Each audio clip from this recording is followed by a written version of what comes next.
आणि मातृत्वाची देण लाभलेल्या यदुवंशात लखुजीराव जाधवांच्या घरी म्हाळसा राणींच्या पोटी आमचा जन्म झाला. 4 भावंडांच्या पाठीवर एक कन्यारत्न जन्माला आले म्हणून हत्तीवरून साखर वाटण्यात आली. आजच्या माझ्या माता व बहिणींना, तुम्ही किती जणी आपल्या मुलीचे स्वागत खुल्या मनाने करता. हत्तीवरून साखर वाटण्याचा काळ गेला हो, पण आपल्या मुलीचे स्वागत खुल्या मनाने करणाऱ्या महिलाही खूप कमी. ही खंत आज आम्ही व्यक्त करतो. मातोश्री म्हाळसा राणींनी आम्हाला 6 वर्षांचे ज्ञान दिले. रामायण, महाभारत, त्याचसोबत नामदेवांच्या गाथा आम्ही ऐकल्या, समजून घेतल्या. एकदा स्वराज्य साकारण्यासाठी बलिदान दिलेल्या एका सरदाराच्या पत्नीला काही कर्मठ लोक सती जाण्यासाठी भाग पडत. त्यावेळेस आम्ही विरोध केला, तर त्यांनी आम्हाला सुद्धा धर्मविरोधक या कठड्यात उभे केले.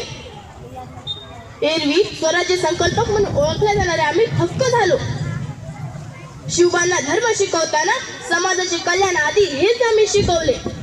स्वराज्य साकारण्याची संकल्पना प्रत्यक्षात आणण्यासाठी शिवबांना ज्ञान, चारित्र्य, चातुर्य, संघटना व पराक्रम अशा राजस्व गुणांचे बालकडू आम्ही त्यांना दिले व राजांनी सुद्धा या गुणांचे, या संस्काराचे फलित केले. आणि स्वराज्य स्थापन केले. पुन्हा एकदा मला असं वाटतं, जाधवांची कन्या भोसल्यांची सून, जाधवांची कन्या भोसल्यांची सून, शिवबाची माता भाग्य कोणते अजून, शिवबाची माता भाग्य कोणते अजून. हिंदवी स्वराज्याची पताका नवी अभिमानाने डोलते, हिंदवी स्वराज्याची पताका नवी अभिमानाने डोलते. ऐका लक्ष देऊन मी जिजाऊ बोलते, ऐका लक्ष देऊन मी जिजाऊ बोलते. धन्यवाद.